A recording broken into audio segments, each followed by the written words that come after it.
Okay, so this is 10.3 multiplying radicals. It's going to look very similar to what we did yesterday, but I just want to refresh your memory on the simplifying part because we're still going to need all of those tools that we discussed yesterday to be able to multiply. So I want to remind you of your perfect squares. I want you to think about if you remember how to simplify those radicals. How did I do on the optional homework yesterday? What questions did I get answered? Can I recognize my perfect square values? So remember a couple of things. You probably want to have that running list, right? So that you can do some of the tricks that we discussed. The more familiar I am with these numbers, the easier this is going to be for me.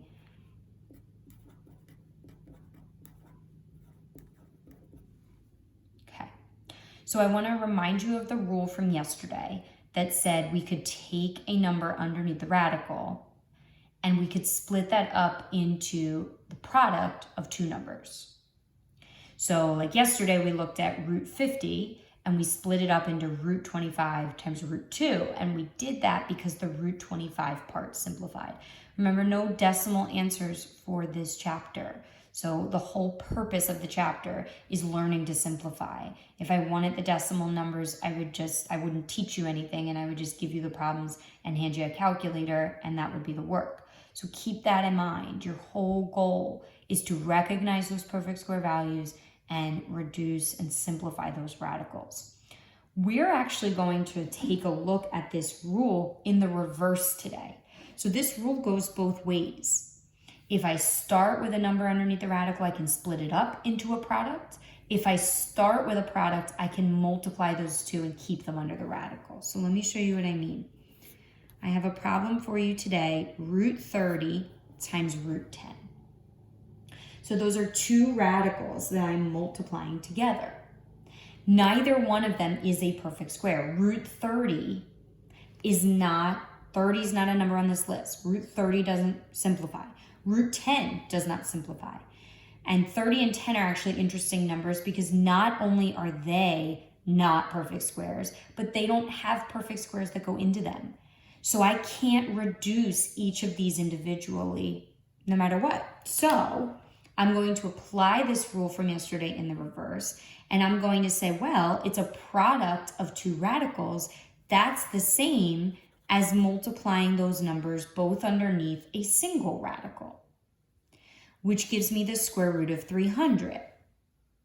Now, it'd be great if that was all you had to do, but that's not it, right? That's just step one. Now it looks like all the problems that you did yesterday. So your first step is to multiply, and now it just becomes a simplifying game. Square root of 300, how does it simplify? 300 is a pretty big number, so I hope I was comfortable with that trick that I was taught yesterday. Cut the number in half, okay? That puts me at a starting point on my list. So 150 puts me here, right? Right between 144 and 169. That means 144 is the largest number that could possibly go into 300. So I start there, 300 divided by 144. It doesn't go in, so I move down my list. 300 divided by 121. Nope. 300 divided by 100. Yep, that guarantees that 100 is the largest perfect square that will go into 300 because of that method that I used. So I am going to split up root 300 into root 100 times root 3. So I'm almost going back to where I was, where I split it up. But why am I going back to that? Because I'm splitting it up with a perfect square value, right? I don't care about any two numbers that go into 300. I want a perfect square that goes in.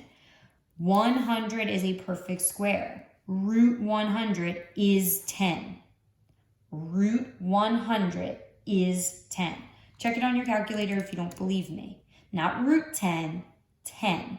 The root 3 comes down for the ride, and this is my answer, 10 root 3. There's no perfect square that goes into 3, and 3 is not a perfect square itself. So the number underneath the radical can't reduce any further. I'm done. Let me show you another example. So if I have root 12 times root 6, and here's where students start to say, well, I could do this or I could do that. And I always like to have one method. I feel like knowing less methods is a trick in and of itself. So I'm going to do it this way. If you want to do it differently, that's fine. But I'm going to explain it this way and help you through the problems this way. In the last problem, root 30 and root 10, neither one of them simplified anyway. In this problem, that's not the case because root 12 does simplify into root 4 times root 3. So I can do that, but then I'm also going to have the root 6 lying around. I just find that that method gets much more convoluted. So regardless of the numbers, unless one of them is a perfect square, then I think you might just simplify that. And maybe I'll show you one of those next. But in this case, the fact that root 12 simplifies is not going to change my method at all. I'm still multiplying 12 times 6 and keeping that result under the radical. Notice my values are the same, right? Root 12 times root 6 is equivalent to root 72. If you're unsure, type that into the calculator. Root 12 times root 6. And what's root 72? I got the same decimal. Those things are equivalent. I guess I didn't make a mistake. Now I'm at 72, figuring out how to simplify that radical. Cut it in half. Tells you where to start on your list, right here at 36. Winner, winner, chicken dinner. So root 36, root 2. Remember, if you don't do my trick, you might fall for the root 9 times root 8. You can never leave root 8. You can never leave root 12. You can never leave root 20. They all have perfect squares that go into them, so they are not completely simplified. Root 36 is 6, not root 6. 6. Root 36 is 6 and then root 2. Remember, a way to check your answer, I have that root 12 times root 6 is this 8.48 blah, blah, blah. So I know that that's equivalent to my answer, and that's also equivalent to my 6 root 2. So I know that my answer is at least equal to what I started with. It might not be completely simplified, but it's about 50% of the way there. I can guarantee it's at least accurate. It just might not be completely simplified. So what I was saying before was, if one of the numbers is a perfect square, then you might want to attack that first. You just want to be cautious. So like a good example would be root 4 times root 20. So some people might say, multiply them. That's what we've been doing the whole time. And you can. And some people might say, well, I see root 4 and root 4 is just 2. Whatever you do, whatever method you choose, it shouldn't matter, but you should be able to recognize when you know you're done. So if you were to do it that way and you were to say root 4 is 2, that's fine, but you can't walk away from the problem at this point because root 20 simplifies. That's what I was just saying a moment ago. Root 8, root 12, root 20. You can't leave those values. This is not a simplified answer. And when the directions say simplify, then you haven't done what the directions have asked you to do. So make sure if you are going to start simplifying first, that's fine, but then you need to remember to break down root 20.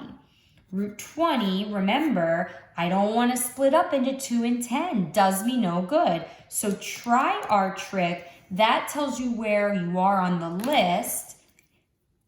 I get 10, which means the largest thing that can go in is 9. Does 9 go in? No. Does 4 go in? Yes. So I'm going to split up root 20 into root 4 and root 5. The 2 comes down times, because this is multiplication, root 4 is 2, root 5. And 2 times 2 is 4 root 5. Notice all of my answers have a single radical in the answer. I can't leave something like this, root 4 times root 5. It's not simplified. So that's another common mistake that students will often make. I want to show you a cool one. if I have root 7 times root 7. It's a really fun example. So if I follow along with my pattern for today, my rule for today is I can take that product, keep it under the radical, and do 7 times 7, which gives me 49. Well, what is the square root of 49? The square root of 49, 49 is a perfect square, is 7. And that's my answer. So let me ask you something. What's root 10 times root 10? Do you notice the pattern? What's root 126 times root 126? Look, root 7 times root 7, 7. Root 10 times root 10 is 10. Root 126 times root 126 is 126. You end up getting just the number underneath when you multiply a radical times itself. You don't have to recognize that trick. You can go through the work, but if the numbers get really large, if I say what's root 1 million times root 1 million, you should probably just know the pattern and know that it's 1 million. Okay, all I'm going to do now to amp this up a little bit is I'm going to put some coefficients out in front. So I have a problem like this. 5 root 6 times 3 root 4. It's pretty simple. The numbers not under the radical can mingle. The numbers under the radical can mingle under the radical, but there's no mixing and matching. So the 5 and the 3 are both not under the radical, so I can multiply them. What's 5 times 3? 15. The 6 and the 4 are both under the radical, so I can multiply them under the radical. What's 6 times 4? 24, so root 24. I'm not done, right? I multiplied, but I didn't simplify yet. So I have to look at that number under the radical. Is there a perfect square that goes into 24? 24 divided by 2 gives me 12. So I'm here on my list. My only options are 9 and 4. So I'm going to split up root 24 into root 4 times root 6. The 15 comes down. Root 4 is 2 times root 6. 15 times 2, 30 root 6 is my answer. Notice there's one single radical in my answer. Let me give you another one. So if I have something like, this is a good one, negative 2 root 6 times negative 1 root 3. Again, numbers underneath the radical can mingle, numbers not under the radical can mingle. So I have a negative 2 and a negative 1, both not under a radical. If you saw those negatives and you were like, uh-oh, we can't do this, not a real number, they're not under the radical, so they're okay. Negative 2 times negative 1 is a positive 2. The 6 and the 3 are both under the radical, so I'm going to multiply them under the radical, and I get root 18. Okay, I guess I'm all done, walking away, right? No way, right? That root 18, can't leave it. Cut 18 in half. What's the largest perfect square that goes into 18? 9. So I'm going to split up root 18 into root 9 times root 2. Notice that coefficient of 2 comes down for the ride. Now I'm simplifying root 9. The 2 comes down, times. If you don't write that dot for the times, you're going to see 2 and 3 next to each other. You're going to think it's 23. Root 9 is 3, not root 3. Type it in the calculator if you don't believe me. Root 9 is 3. Then I have 2 times 3, which is 6. 6 root 2 is my answer. I'm going to give you one more. Negative 4 root 6 times 5 root 6. Remember, numbers not under the radical can mingle, so negative 4 times 5 is negative 20. Now, do you remember our trick from a little while ago? Do you remember what root 6 times root 6 is? Hopefully you do. If you don't, you can still go through the problem. 6 times 6 is 36 under the radical. Root 36 is 6. So my final answer is negative 120. But hopefully you're starting to recognize root 6 times root 6 is plane 6.